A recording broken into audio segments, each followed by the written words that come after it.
I'm Sandy. I work for UK Column. I'm a presenter with them, and I'm here really because my dear friends Rhonda and Jane, who've organised this tonight, asked me to introduce Guy. And I'm so delighted to do so, but I'd like also to thank Miles Johnston from Basis Project for doing the filming tonight, and a mention for Dijon, who's doing some amazing work with the peacekeepers in the courts, apparently. Obviously, I need to catch up with that as well, find out what's going on there. But anyway, we are so delighted to have Guy here tonight. He's written some amazing books talking about Tartaria and more, and I'm so interested to see what more there is, because it's all very interesting stuff that we probably haven't heard before. So, Guy, thank you so much. Thank you. Thank you. Thank you. I've normally got a microphone and I hide behind it, so this is and I've normally got notes as well. Right, well, who am I? There I am. Which one?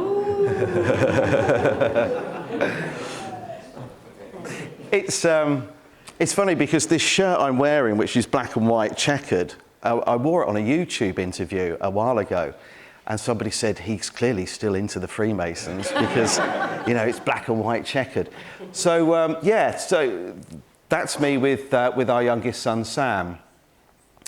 I joined the Freemasons about 20 years ago because I wanted to find out if they knew what we don't. And it turns out they don't. At least not at the level that we can get to. If your breeding's right and you've got the right connections, then you can find out, I'm sure, a lot more. But I joined in the hope of finding out occulted knowledge, and my father had joined when he was about the same age as I was. And I left. I was a year away from being the master of the lodge, and I joined at Great Queen Street, which is the headquarters. It's the Grand Lodge of the United Kingdom. And it's where it all happens, really. And I left because I was disappointed, I suppose. I thought that I was going to find out who built the pyramids. I thought I was going to find out everything that I'd wanted to know and more. But it turns out that actually it's a closed shop. Most people get to the rung I was at, which is the third level of 33. So there's a hell of a way to go. And what I didn't realise at the time was after the 33 degrees, there's another 66, and they're dark. My son on the left, he wanted to find out what I knew, but I wouldn't tell him, like my father wouldn't tell me either. So I let him find out the hard way. So he joined, and within a year, he said, "This isn't for me, Dad." The people in the background are flying squad. Everybody in my lodge, with the exception of Jim Davidson, you're probably all aware of who Jim Davidson is, they were all high-ranking serving police officers. And all I experienced was people joining because they wanted to expand their social circles, people joining because they'd recently become widowed and they were lonely, and people joining because they wanted to accelerate their career in the Metropolitan Police. And I saw that happen a few too many times and decided that actually, this isn't for me. It's costing a lot of money. And but anyway, my son joined. He wanted to be a Knights Templar. And I said, there's only one way to join the Knights Templar. You've got to become a Freemason, and then they'll invite you when you become a master. He didn't get that far. He had an ayahuasca ceremony, a proper one with shaman. And he travelled during lockdown when we weren't supposed to leave the country. But he actually said that there were no restrictions in place whatsoever. No one stopped him, no face masks on the flight, nothing at all. And he came back and said, "Dad," he was about to start training as an RAF pilot, and he was about to take his third degree. And he said, "I can't do this anymore." And he quit everything. And now he meditates and does yoga, doesn't he? And we call him our little Yoda. But anyway, that's me. So I have quite a bit of experience, 20 years in Freemasonry. And all I can say is that if you're joining it to find occulted knowledge, Google. Just Google. Save yourself a lot of time and money. If you're joining it because you're a serving police officer, I don't know if there are any in here, join, because you'll be an inspector within a couple of years. Has anybody heard of Tartaria?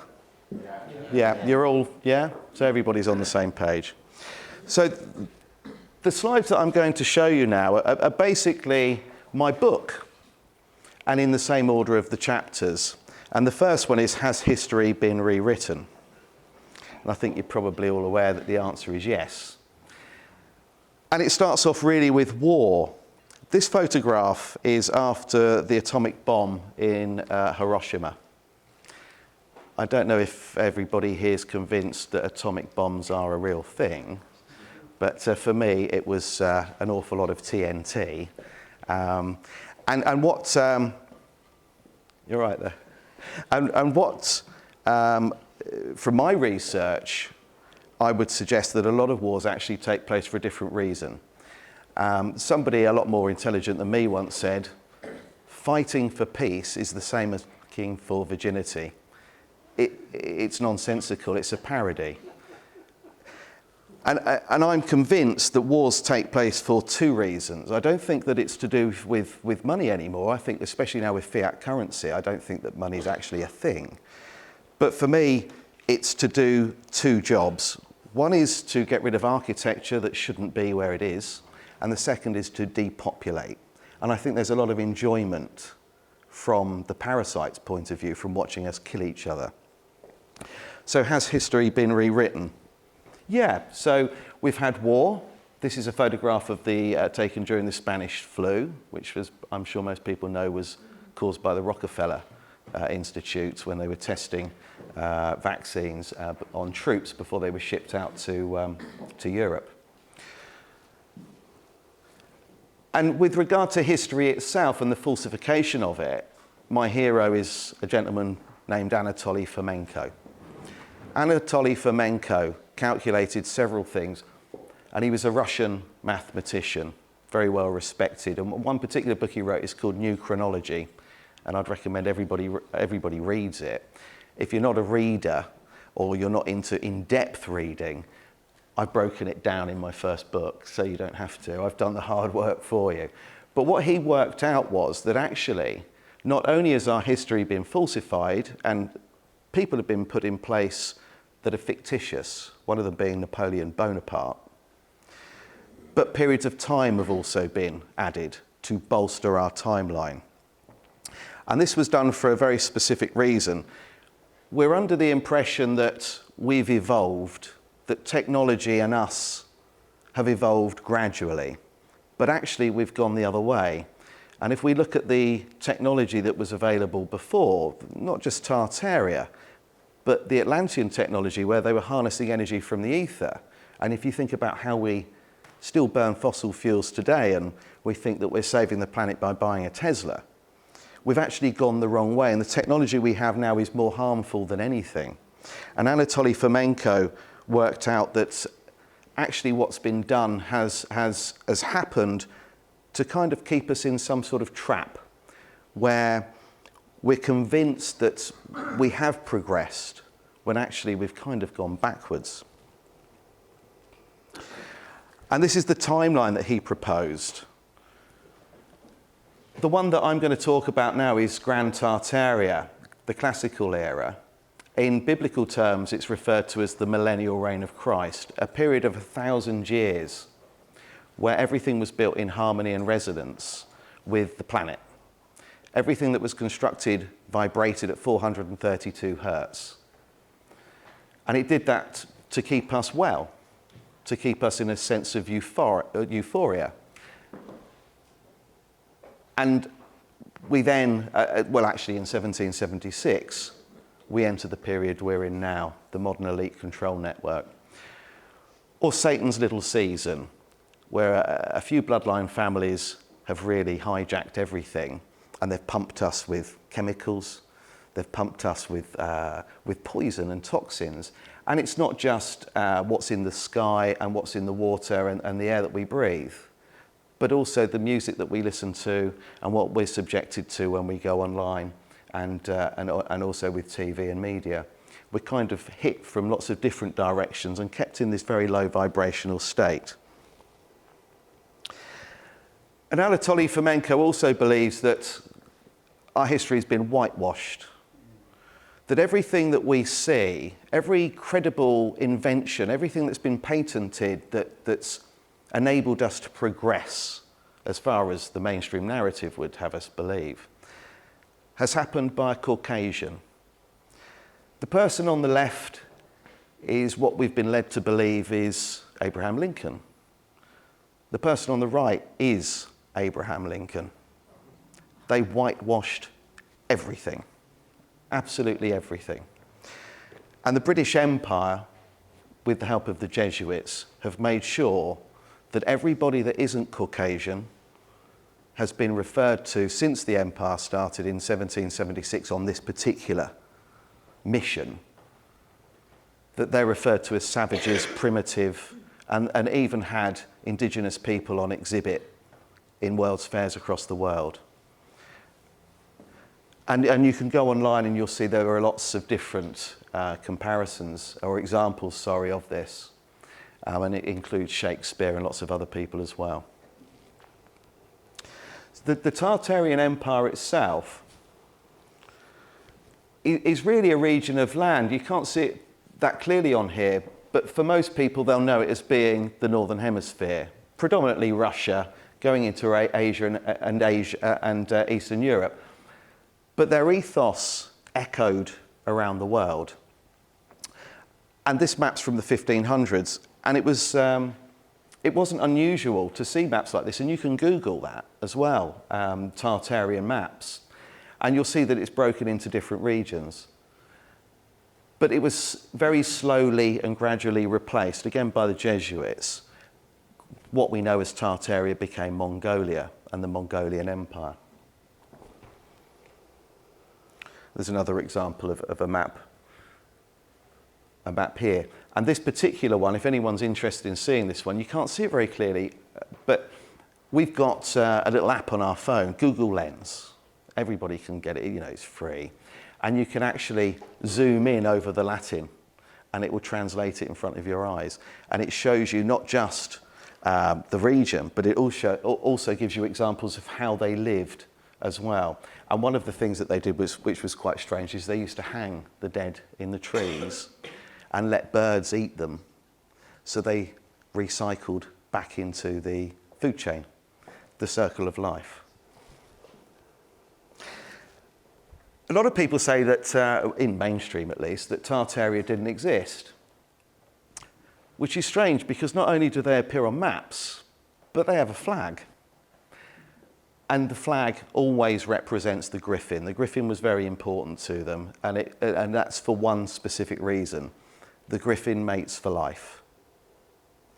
And the Catholic Church hijacked the griffin and projected it as a symbol of marriage, because obviously, as we know from Henry VIII's experience, they have an issue with divorce. But unity, strength, companionship, and loyalty was part of the Tartarian Empire, and that's why they cherished the griffin. And this is taken from an old encyclopedia that we have at home. And what we've found is that older books still refer to Tartaria, and new books, they've slowly been replaced, and Tartaria has gone and it's become the Mongolian Empire. So whenever somebody says to me, well, Tartaria, that's pseudoscience. Well, it's a weird pseudoscience because they've got a flag. They've got a flag, they're on maps. You can see how it's been actually purposely removed. But who the Tartarians were goes all the way back to Magog. So in the Bible, Magog is the first person to start the Tartarian ethos, if you like. But perhaps, my favourite really is Gilgamesh. And I don't know if anybody's ever read the Epic of Gilgamesh. It's what the Old Testament's based upon. It's the oldest text that we have that could be referred to as biblical. But Gilgamesh was the first ruler of the Tartarian Empire. And obviously, anybody who's followed 9/11 and the conspiracy surrounding it knows that actually the 9/11, the invasion in the Middle East was to remove his tomb. And I'm fortunate enough to know someone who was very high up in the military who was actually security at his tomb and watched them airlift his body, his remains out. And Hillary Clinton, I think there was a leaked memo that Hillary Clinton had written saying we must get his tomb. No one needs to see an 18-foot red-headed giant being dug out of the ground that we've claimed to be mythological. But he was the first ruler of Tartaria. And one that I learned about in Freemasonry is King Solomon. King Solomon was also a ruler of the Tartarian Empire. But perhaps the best known for most people will be Genghis Khan. And as Anatoly Fomenko said, our history has been inverted. Genghis Khan is not who you think he is. He was not a warmonger. He didn't rape and pillage. He was actually the first person in the world to allow the practice of every religion without persecution in his empire. He was also the first person to introduce a passport, but not as we have today, where it's almost like permission for you to leave the country and enter somewhere else. The passport that Genghis Khan introduced was actually to ensure safe travel for Europeans wishing to enter Tartaria. So you could travel around Asia and Eastern Europe and the Mongolian Empire and Russia with the sure knowledge that should anything happen to you, the people responsible would answer to Genghis Khan themselves. Now that doesn't, to me, sound like the person I was taught about at school. Also, there's another line of thought, and this is a big leap of faith. His father was called Yeshua. You all know who Yeshua is, yeah. He was conceived at exactly the same time that the person we refer to as Jesus was in Tibet. Where Jesus is supposed to be buried, which is Crimea, is where Genghis Khan's father is buried. And there is a mound there, and it is completely covered in crucifixes, wooden crucifixes, and every year people go there to pray to Jesus. Whether or not there is something going on there, I don't know. But I hope to travel there myself and actually see it. My mother's father is from Crimea, or Ukraine as we call it today. So I would like to go there and check it out for myself. But he's a classic example of the inversion of history. And this one's quite a sad one. This is the last queen of the Tartarian Empire. Her name's Jenapil. And the First World War and the Second World War, as most people know, the Second World War was kind of the First World War really after some respite, a continuation of the same problem. But the Tartarians were still around during the Second World War. Dresden was the only place really that was fully operational, still running on free energy at that time. And Jenapil was very respected as being the last, if you like, true Tartarian royalty. And Star Wars paid homage to her. This is Padme from Star Wars, who married Darth Vader, Anakin Skywalker. And there's quite a lot of Tartarian influence behind the Star Wars films. And this is her, unfortunately, in 1943, pregnant, about to be shot in the back by Russian troops. And that was it. She was the last bloodline, royal bloodline from the Tartarian Empire.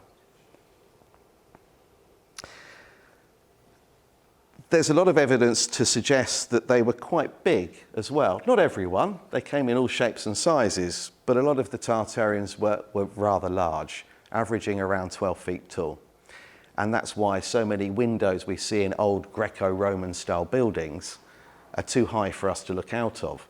And the doors don't make any sense at all. I mean, this building, for example, if you think when this was built, if we follow the narrative at least, the heating that they had available to them, the methods of heating, how would you heat this room?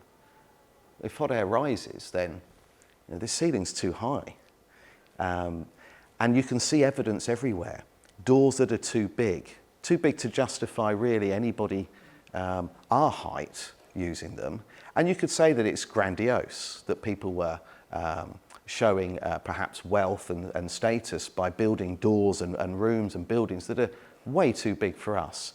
But actually it doesn't make any sense at all when you look at the workforce and the materials that were available at the time. And the more that you look into remnants of the Tartarian Empire, the more you'll see books that are too big for us, boots that are too big for us as well, and of course people. Not people suffering from giantism. This isn't genetic mutation. These are people that were wandering around with us. But of course, we've been brought up to believe that they're ogres. And any reference you ever hear in a children's story or a film to a giant, they're always going to eat us. There's always something nefarious about them. But actually they stood alongside us and fought with us. With regard to who wrote about them, obviously a lot of people other than myself have done this over the years. The first one was Marco Polo. Marco Polo actually wrote a book called My Travels, and they're about his time spent with Genghis Khan in the Mongolian Empire. But obviously, originally when it was written, it was the Tartarian Empire, but it's been, as additions have come along, it's been changed. But actually, he wrote about the incredible buildings and that they worked with frequency and understood resonance and vibration too, and that Genghis Khan had treated him like a son and assured, again, safe passage for him in his travels. So Marco Polo's travels, I've taken the bullet points from that and put it in my book, but he was the first person to actually write about them. I'll do Q&A at the end. The second is actually Peter Fleming. A lot of people will know his brother Ian for the James Bond novels, but Peter Fleming wrote a book about his travels, and he called it The Problem with Tartaria.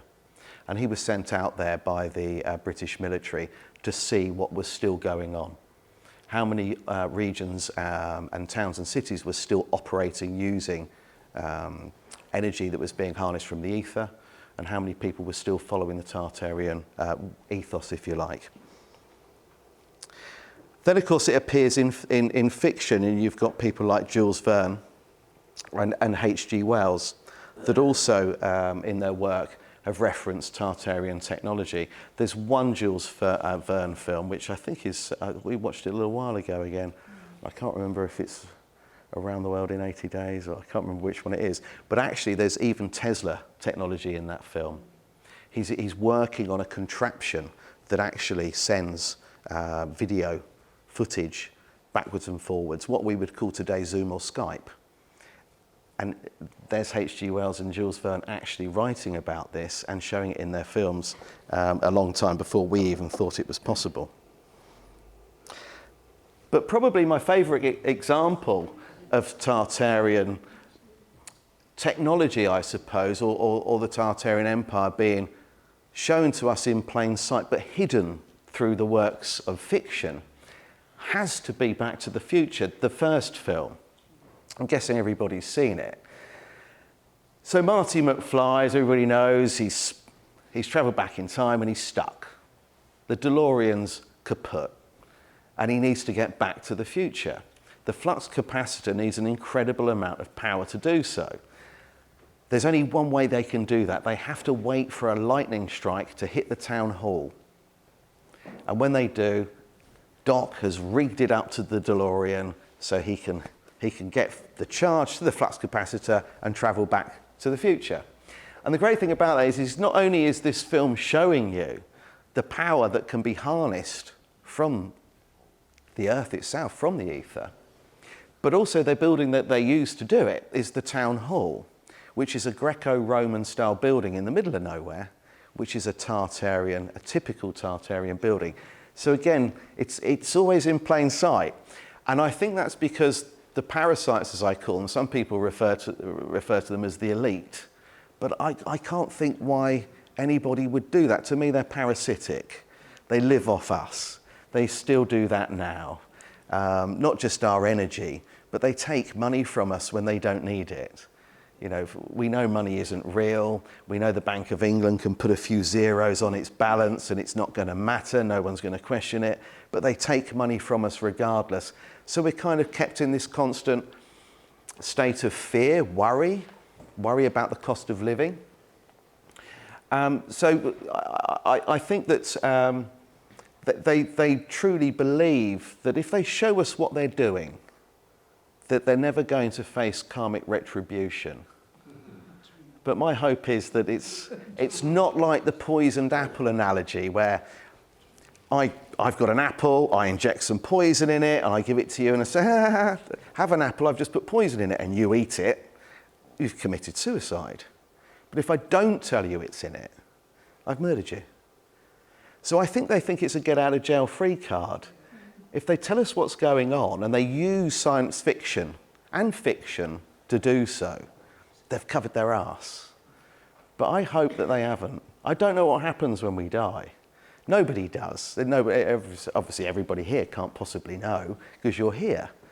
But I hope if something does happen, if there is a heaven and hell, even if it's metaphoric, that I hope they haven't done enough. And I hope they pay for what they've done to us. So what did the Tartarians themselves do? Well, first of all, they understood cymatics. What you can do with water and sand, for example, when you subject it to different frequencies on a plate. Now, this is under a microscope. This is what you would see typically in church and cathedral windows, which is strange because they were built before we had a microscope, if we follow mainstream science and history. And what is interesting is every one of these circular windows in every one of these structures around the world are different. They're all different. How? Is that fluke? I mean, how did they know what water does when it's subjected to different frequencies? How could they possibly have known what it looks like under a microscope so long before the microscope existed? Today we went to Gloucester Cathedral. And I always find it interesting, especially if you get to speak to somebody in there that works there. I'm ordained, so I've got a little bit of ammunition up my sleeve. And I've challenged a couple of people and said, you do know what cathedral really means, don't you? They said, yeah, well, it's where the priest sits. I said, no, it's not. It's Latin for cathode ral. It's something that generates energy. These were not places of worship. These were places you went to heal. You went inside one and you were healed by the frequency. Everything in it resonated at 432 hertz. One received and one transmitted. And they would bounce this energy around the area too. The pipe organs originally were designed at 432 hertz to heal our internal organs, and that's why they're called pipe organs. That was the idea. And the bells too. The bells were designed at 432 hertz. And not only did they believe that that made us feel euphoric and gave us a sense of well-being, but also at the same time they believed that it kept away evil spirits and could to an extent modify the weather in the area that the bells were ringing. But as most people know, in the 50s, the Rockefeller Institute hijacked them, changed the frequency to 440 hertz, and that became the industry standard, not just for church bells, but for the organs and for the music we listen to as well. The only music out there right now that you could listen to that is at 432 hertz and always has been is classical music. And that's why the parasites tend to prefer that.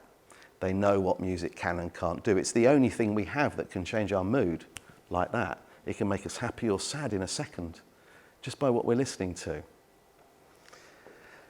There have been a few people that have, towards their end of their career, changed the frequency of their music. They've gone against the industry standard and fought the record companies to do so. Unfortunately, they are all dead. Prince, Bob Marley, John Lennon, George Michael, Amy Winehouse, and there are quite a few others. So the rule of thumb is, if you want to produce music at 432 hertz, the correct frequency, you're going to have a short life and a very short career. And that's actually how a cathedral works. And inside the top of the building were tanks filled with red mercury. and that's what the energy was stored in. And then through cables, they looked like telegraph wires going all over the cities and towns. They actually sent the energy, the electricity to homes, and they were lighting streets. And we're going back 1,000 years ago. One of my favourite, I suppose, designs of the Tartarian Empire would be the Star Fort. There are 319 of them still actually on Earth. And interestingly enough, that's exactly what water does under a microscope at 432 hertz. That's the shape. Now, the Smithsonian Institute say that actually they're defensive fortresses, and they don't understand why they were built that way. They're not defensive fortresses. They're where you went when you were sick, and you could take your pets and livestock with you too, and you spent time inside the centre. The other interesting thing, and this doesn't serve much of a military purpose, they all align to constellations. And they're worth Googling. There are, well, as I said, 319 of them, and they don't look very defensive. They also built what we call onion domes. And these, at the top, this is where the energy came in, the electricity came in from the ether, and that's where the mercury tank sat with copper coils in. And again, these are photoshopped. It's what's called vanilla sky, where they whitewash the background. So you'll see in early photographs in the late 1800s that the background's always the same. It's always clear. You can't see clouds, you can't see anything at all, no trees, no buildings behind. And it's because they've put another plate. And it was very early Victorian photoshopping. They put another plate over it and it hides the cables. In some photographs, you can actually still see the cables running across the buildings, but you can't see them coming away from the buildings because they've been cut out. And perhaps one of the more recent sites, I suppose you would call it, would be the World's Fairs and Expositions that happened in every town and city in the world from the late 1800s into the early 1900s. Most of them were allegedly built within 9 months. Some of them were acres. And all of them were burnt down accidentally or demolished within 9 months of opening.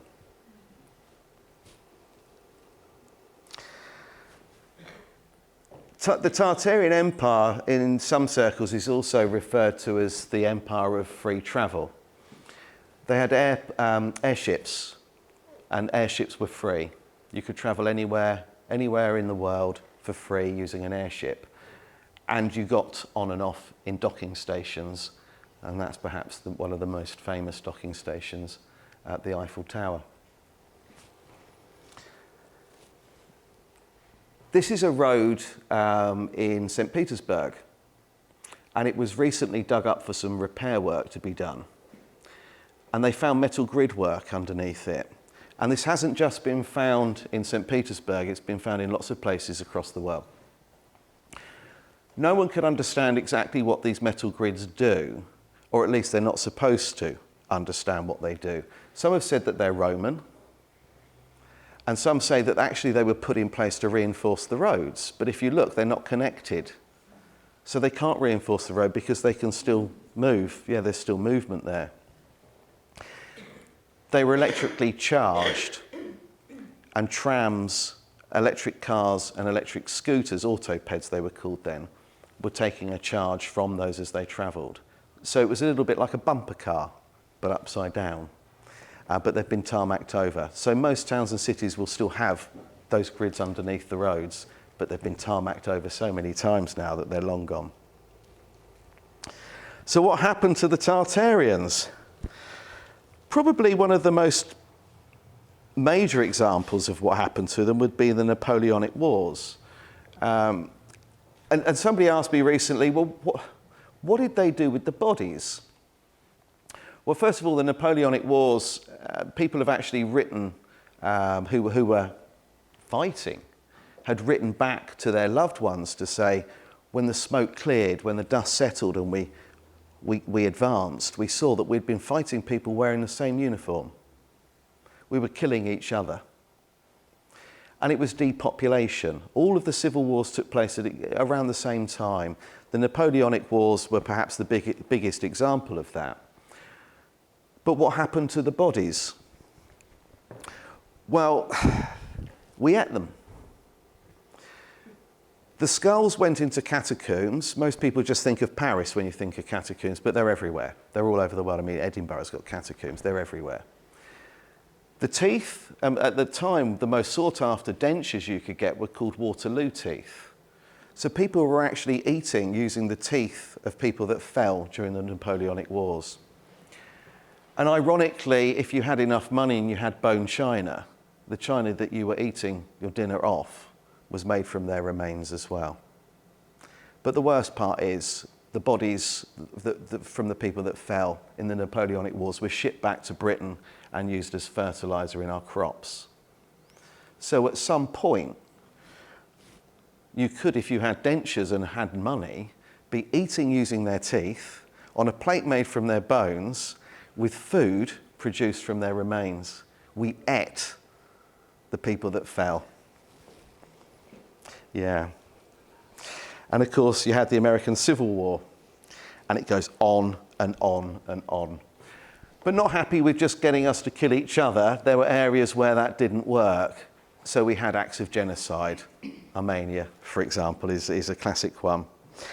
And then, would you believe it, outbreaks, pandemics. And I'm sure everyone here is up to date with their vaccines for COVID. This has been going on for some time. You were, scared to death of not being vaccinated if there was an outbreak.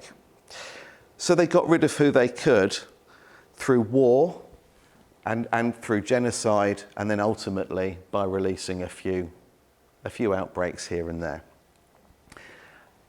Then, of course, we had the people that were still wandering around, the people that wouldn't comply, the people that came back from the wars. If you didn't follow from 1776, if you didn't follow New World Order, which started on the 4th of July, you were sent to prison. And if you notice, the building is red brick with white detailing. Or you went to an asylum. You see, it's a very similar building, red brick, white detailing again. They introduced something called the Lunacy Act, and the Lunacy Act meant that if your husband died in battle and you had children, you were technically classed as insane, because a woman on their own were not sane enough, if they'd lost their husband, to raise their children. The children became custody of the state. And they went to an orphanage. Red brick, white detailing. Now, the reason these buildings are all the same is because the buildings were already there. You'll find that old asylums, prisons, and a lot of buildings around the world today won't have the date they were built. They will have the date they were founded, which means found dead, found empty, and they're repurposed. In Tartaria, a red brick building with white detailing denoted a battery, a power source. And that's because red brick can harness and store energy. It's the same chemical reaction that creates rust. They were actually storing energy inside the very walls. So what the parasites thought it would be interesting to do would be to take people like us, stick them inside something that can harness energy and zap our life from us. And that's why we are charged and placed in a cell. It's always there in plain sight. They've just been very clever, but not clever enough. The fertilizer, the teeth, and the catacombs. Now, somebody said to me a talk, and they actually heckled me, and this was at Shine Festival, and they said, okay, so you've read a few books, you've got a few atlases. Is there any proof anywhere, any government proof that Tartaria was wiped out? Yeah. This is a declassified FBI document, CIA document. It's quite a hefty document, and I wouldn't read the whole thing out to you now because you'd still be here tomorrow night. I've got the guts of it in my book, but I'm just going to read this bit out for you because I don't know how well you can see it. But this was released This was declassified, sorry, in June 1957. On 9th of August 1944, the Central Committee of the Communist Party, sitting in Moscow, issued a directive order ordering the party's Tatar Provincial Committee to proceed to scientific revision of the history of Tartaria, to liquidate serious shortcomings and mistakes of a nationalistic character committed by individual writers and historians in dealing with Tatar history. In other words, Tatar history was to be rewritten. Let us be frank, was to be falsified. It's there in black and white. If anybody wants a copy of that document, if you contact me, I can email it to you. And if you've got, a quiet winter's evening to yourself, you can have a read through it. It's grim. It's really grim. It's in black and white. They completely rewrote history to remove their existence. The Jesuits started it in the 1700s. The CIA finished it off. The person behind all of it is Pope Pius IX. The Catholic Church was bust, and along came a benefactor offering to bail them out in exchange for the help of the Jesuits infiltrating every church, every cathedral, every government office and business in the world to remove any evidence of the Tartarian Empire. And their name is called the Rothschilds, because they wanted complete control, and they still have today, of the world. The person who's the head of the Jesuit church today, the most powerful man in the Vatican, is Pepe Orsini. Orsini is a Rothschild. They're a Rothschild family.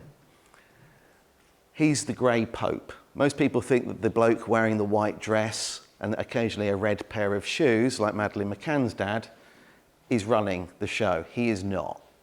He's your PR man. Totally insignificant, doesn't matter. Behind him, you've got a black pope, and sat at the very top is Pepe Orsini, the grey pope. The grey pope runs the Catholic Church.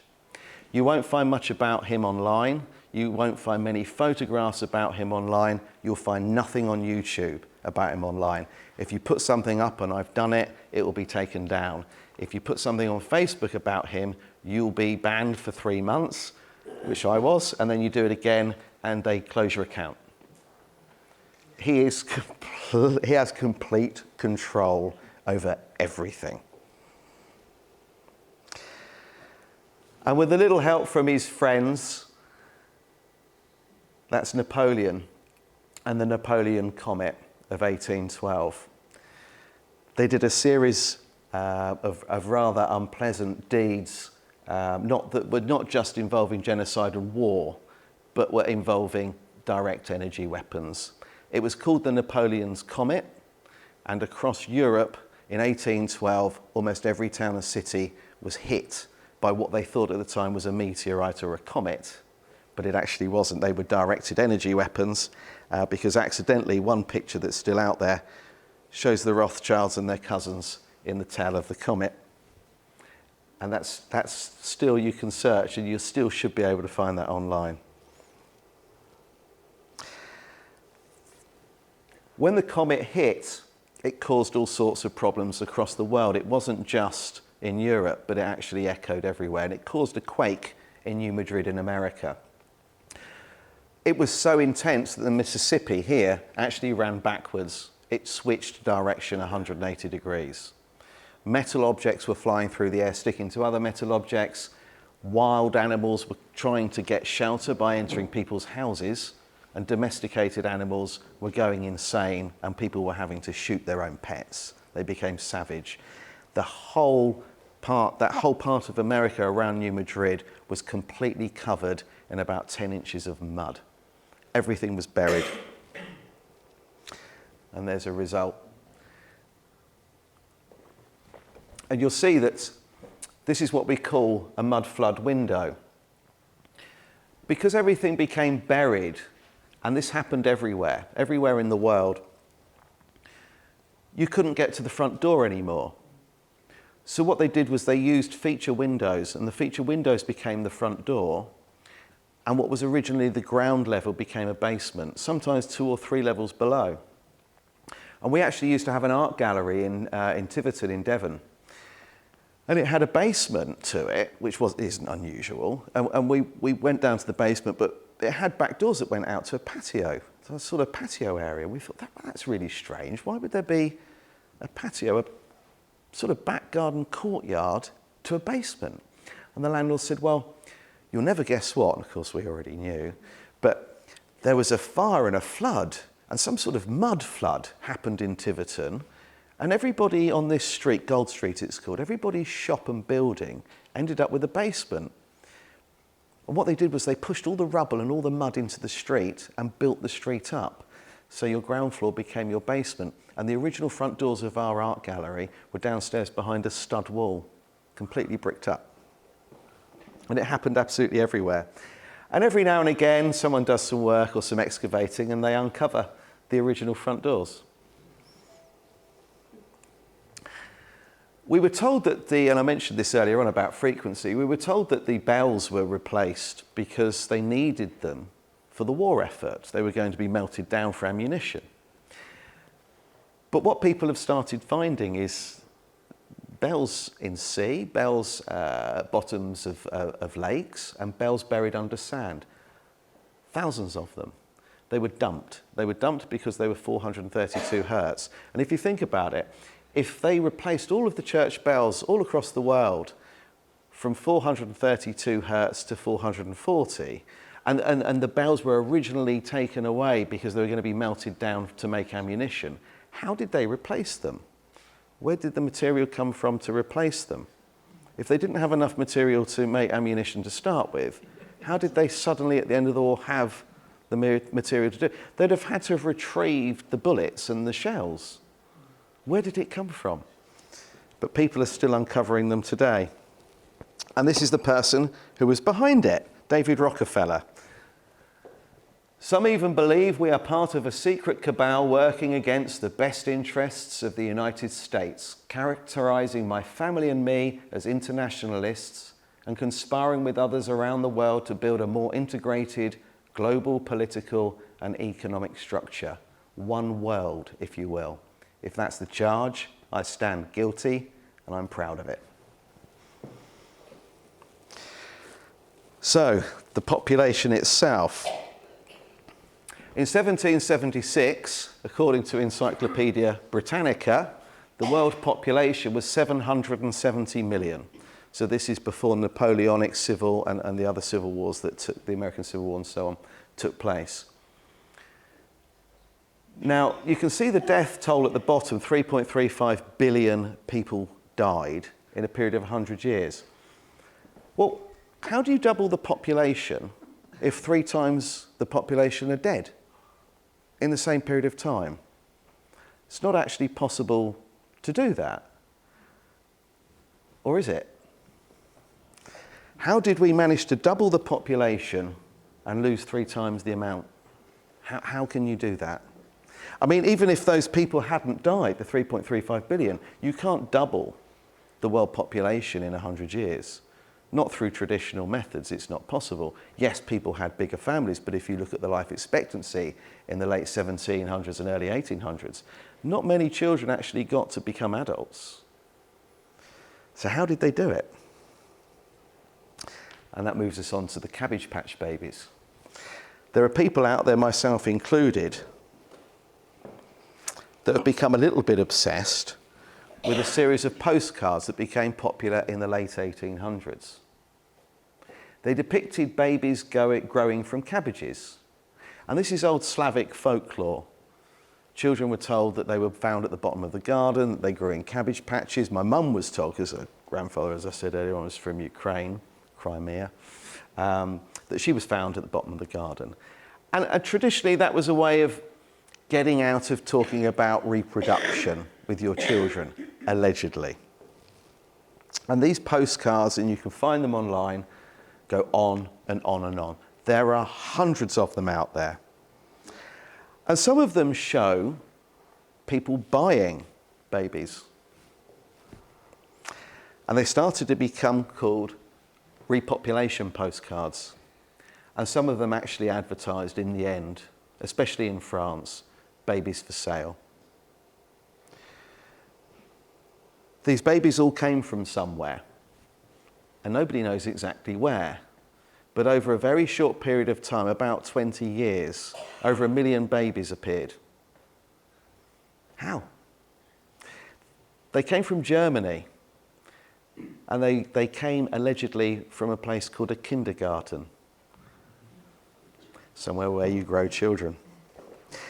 This is my favourite repopulation postcard for a number of reasons. One, it shows you that at the top, you can't see it very well on here, rose seeds going in to create girls, cabbage seeds going in to create boys, the machine churning, Masonic symbology, it's set at midnight, and of course you've got the Whore of Babylon, the Scarlet Woman, as Richard Branson adores with his Virgin Airline. Repopulation postcards. At the same time those postcards came out, the first narrated movie was produced. The lady's called Alice Guy.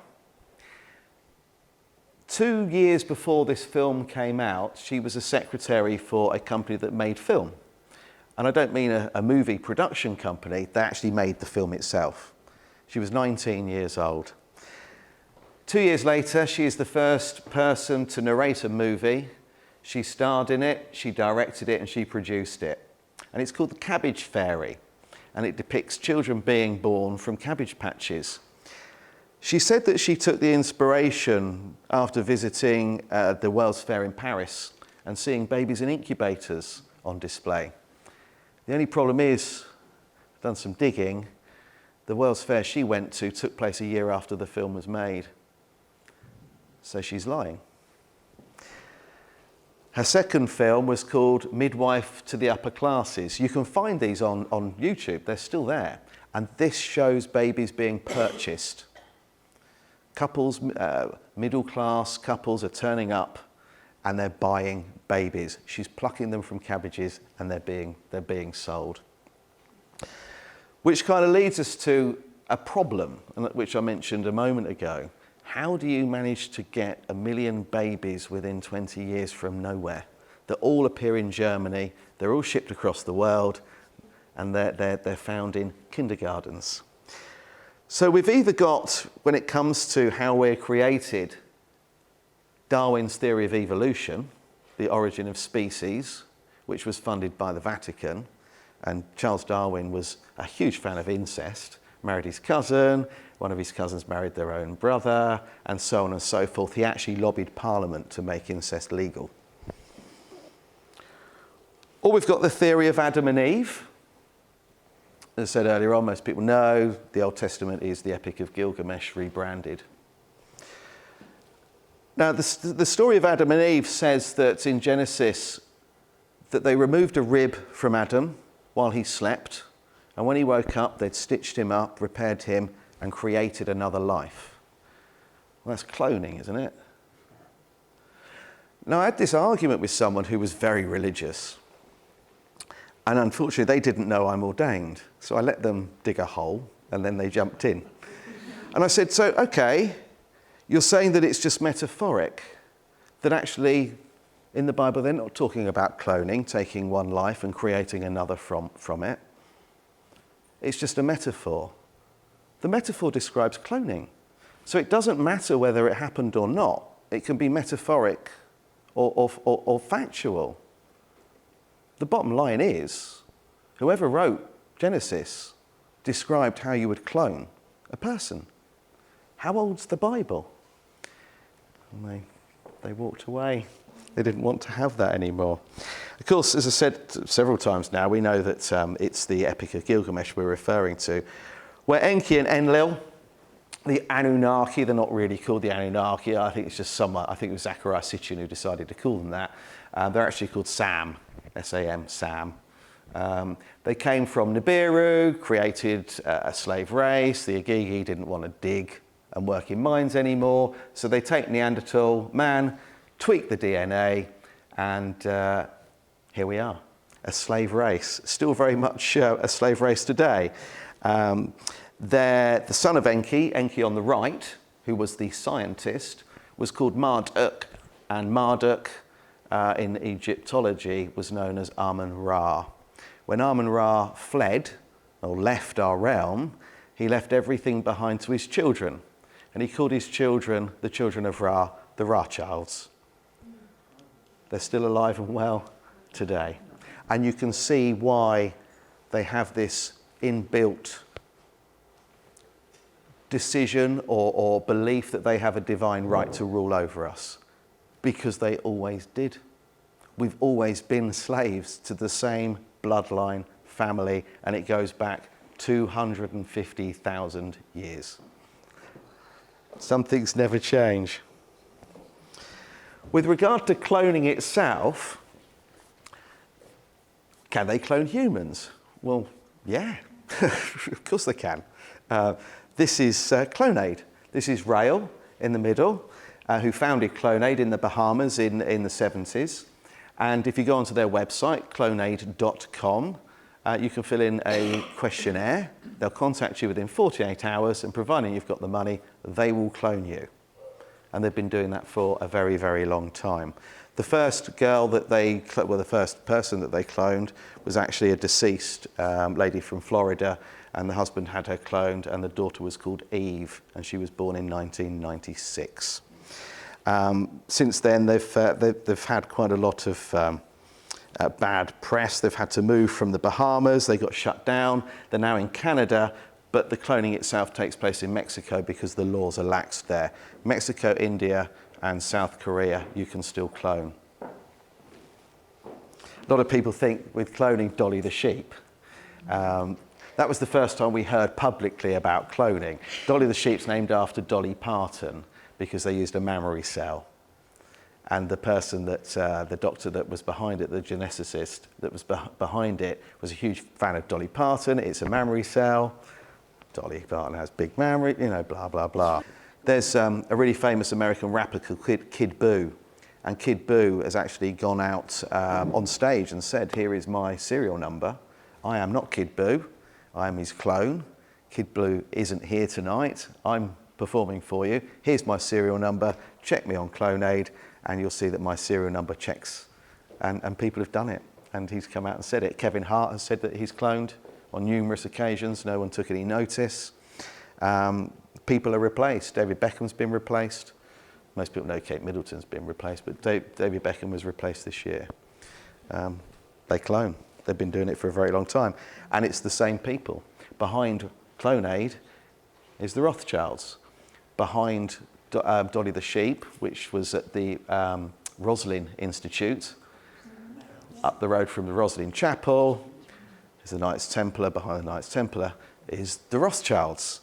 The technology is very much out there. You just got to have the money. So in amongst the repopulation, we had the World's Fairs that I mentioned earlier on. And part of that was the incubator babies, which was a huge exhibit that went all over the world. And you could actually watch a human child, if you were prepared to stay there long enough, speed up the growth period. The last 3 months could be reduced to 3 days. And it was part of the PR. Watch a baby grow. Now, they told you that at the time that the babies were actually premature. In all the World's Fairs, Chicago, for example, St. Louis in America, the babies came from New York and they were on loan. And I've challenged this a few times. You've got a premature baby in New York, you're going to ship it to Chicago, and it's critically ill. How did you get it there? And what did the parents think? Are they all right about it going in a freak show? As an exhibit, when it's critically ill, unlikely to survive? You know, how does that work? No one's got an answer for that. And even more strange is that the London World's Fair that was at Alexandra Palace, the babies were on loan from Paris. So how did they get them from Paris to London? They're critical. They're 3 months premature. How did they get them across? And what did the parents say? There are no parents anywhere. There are no records of any parents. And these babies were all sold. You could buy them. Now, where were they getting the babies from? And the interesting thing is that this is the man behind it, Dr. Martin Cooney, German fella. I've done some research on Martin Cooney. He's not a doctor, doesn't have any qualifications whatsoever, none. Not in any country, not in Germany where he's from, Paris where he got allegedly the idea for the incubator from, based upon chicken poultry incubators that were which were being used in Paris Zoo. But what I did find out is that he'd married a Rothschild. Then we've got quite a sad side to what's happened to a lot of the children. I mentioned earlier on that the Lunacy Act meant that if you were widowed and you had children, then your children were taken away, because the Lunacy Act states that you couldn't possibly raise a child without a father. You were insane. So off the children go. And my mother's father was one of these. He was an orphan-trained kid.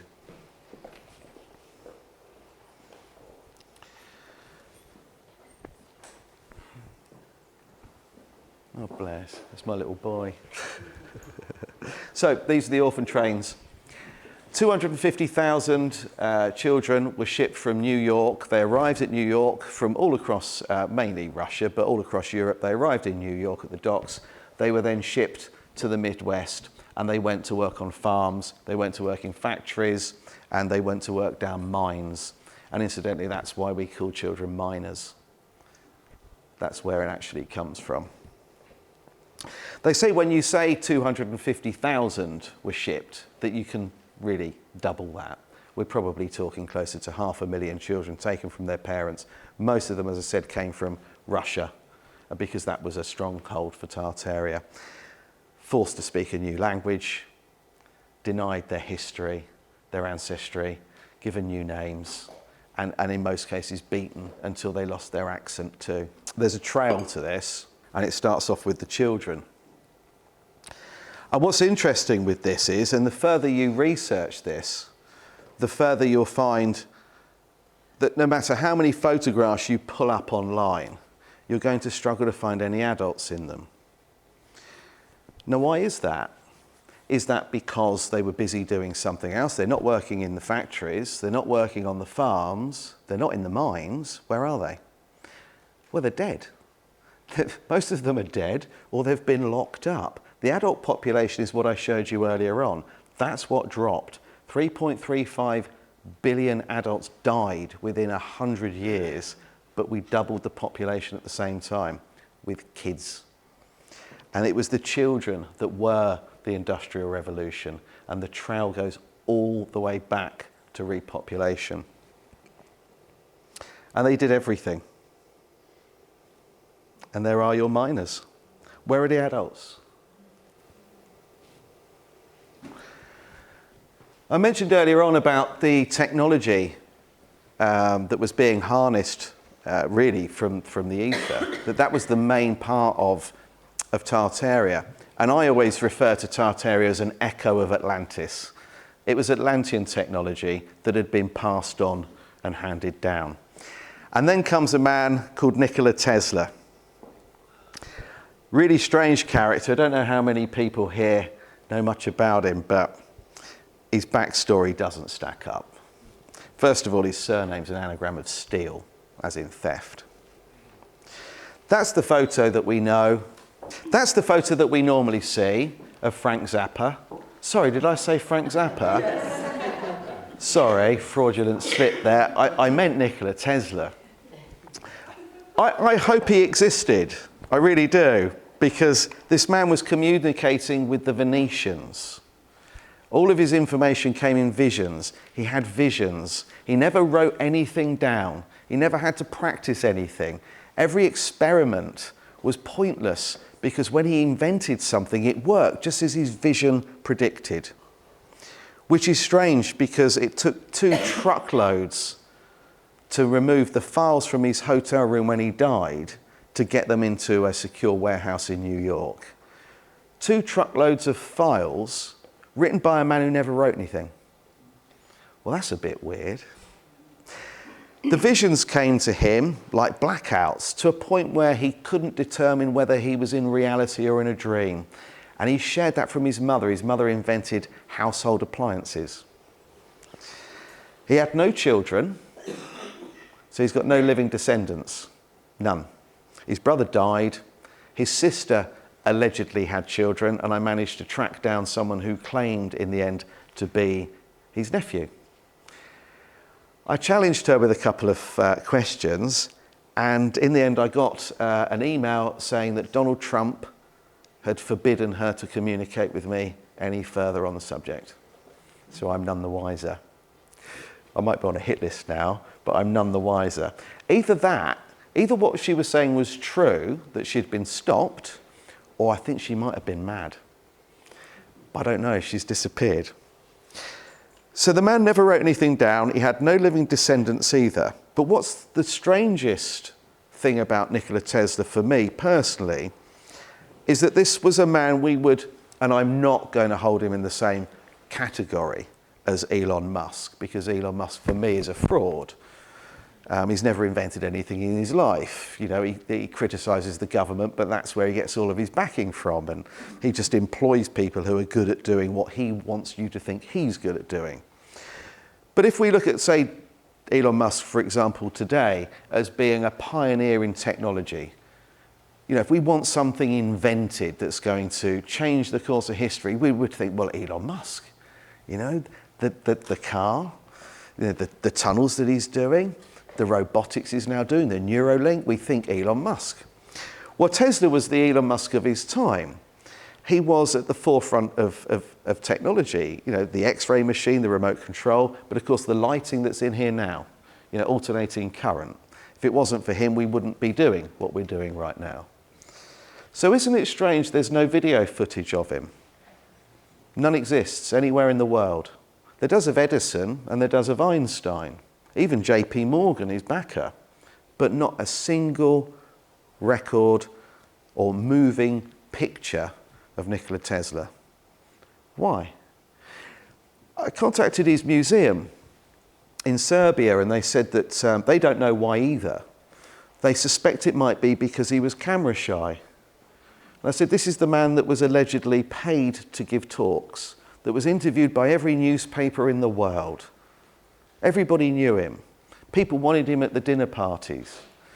And you're saying he was shy. That doesn't ring any bell. We haven't got any other answers for you. We don't know why there isn't any video footage of him. So I lean towards him not being a real person and that him being a figure that's created so they can slowly release the technology from the previous civilization into ours, label someone with it and say, it's this genius. He appeared from nowhere. I mean, if you study his backstory, it's incredible. He never even completed university. He got kicked out. He had a gambling addiction. He disappeared for a very long time. Most people thought he'd drowned and died. So it's all a little bit strange. And he lived off cream crackers and bred pigeons and was allergic to pearls. And it just gets weirder and weirder. There's a couple of pictures of someone that allegedly is that person there later on in life, about my age, clocking on for 60. I don't know if it's him or not. We've got Wardenclyffe Tower, but of course that's been demolished. JP Morgan thought he was backing radio transmission and was going to beat Marconi to the post so he could control news being broadcasted across the world. He then finds out that actually Marconi's beaten him to it, and that Tesla has been working on bouncing free energy around the world instead. So they cease funding and it's demolished and gone. And then this is all we end up with. Just before he died, this is the last photo taken of him. And I look at this and I look at that. I think, is that the same person? Because to me, I'm looking at Frank Zappa when I see that. And there's the hotel room he died in. A friend of mine's actually stayed in there. And he said he could feel some sort of presence. And some people believe that actually he'd built a Wardenclyffe, mini Wardenclyffe Tower inside the Hotel New Yorker. And that people could feel it vibrate and it was still active. But I don't know. Perhaps one day we'll find out. So what's the conclusion? What's the point of telling you all this stuff? Why do you need to know it? Well, history repeats itself. The last great reset was 1776. It wiped out 3.35 billion people. The majority of the population, at least the adults, were removed from the face of the earth. Their history was completely deleted. Textbooks were changed, Bibles were changed, a lot of evidence was removed. And they're doing it again now. And history does repeat itself. And you can see we're going through something very similar all over again. And I kind of think that forewarned is forearmed. If you know what they did before, you know what they're going to do now. Pandemics, asylums. I wait for knocks at the door. Are they going to take me away because of what I've said online? I'm not towing the line. I've been threatened. You know, I'm not towing the line. We know where you live. We're watching you. We've seen it all before. And what I want people to understand is this is happening now. And we've got to stop it. He who controls the past controls the future. He who controls the present controls the past. And they still do. What can we do about it? Unite. I don't believe anybody has the right to take somebody's life, even if they are a piece of shit called Rothschild. And that, you know, they've ceded the heir to the throne, you know, since the Napoleonic Wars. You know, Charles is a Rothschild, William's a Rothschild, Churchill's a Rothschild. They're all bloody Rothschilds. Trump's grandmother was a Rothschild. They're all Rothschilds. The only thing that they fear is us standing together, is us saying we don't care what religion you practice, what sexuality you are, what colour your skin is. Who gives a shit? Does that matter? If you're on the side of the road being cut out of a car by the fire service and you need a blood transfusion, are you going to ask what colour the person was? Or what, you know, sexuality they were? Or what religion they practiced? You don't care about these things. This is divide and conquer. We've got to unite. And I think that that's what they fear most. If we stand together and refuse to take any more of their crap, they're done. And I kind of think that that begins with turning off the news, because it's propaganda. Most of it's not true. It's all controlled and owned by the same people. What if we stop watching the news? What if tomorrow we decide we're going to boycott Tesco's? Everybody, we're just not going to go there. Imagine what we could do. We could change the world. So anyway, if you found any of that interesting, you can read more about it. My books are over there. There's not a lot of difference between these two, apart from one's hardback, one's paperback. But the special edition is in colour. And if you've already read that, and I know there are people in here that already have read it, I brought my sequel along. That's a much deeper dive into human cloning. And the reason I brought it is because some people are kind of already on board and have already read my first book. I did a poll before Christmas last year and said, out of all of the chapters in Tesla and the Cabbage Patch Kids, which did you find the most interesting? 76% said human cloning. Well, I've been studying, most people know me on YouTube and other places on social media for Tartaria, because it's become my life really for the last 5 years. But I've been researching human cloning for 13 years. So I've put it all into that. So anyway, if you found any of that interesting, I have books. If you have any questions, far away now. But other than that, thank you so much for listening. I hope you found that interesting. Thanks for coming. Thank you. Now, you've been desperate to ask me something, haven't you? Thank you.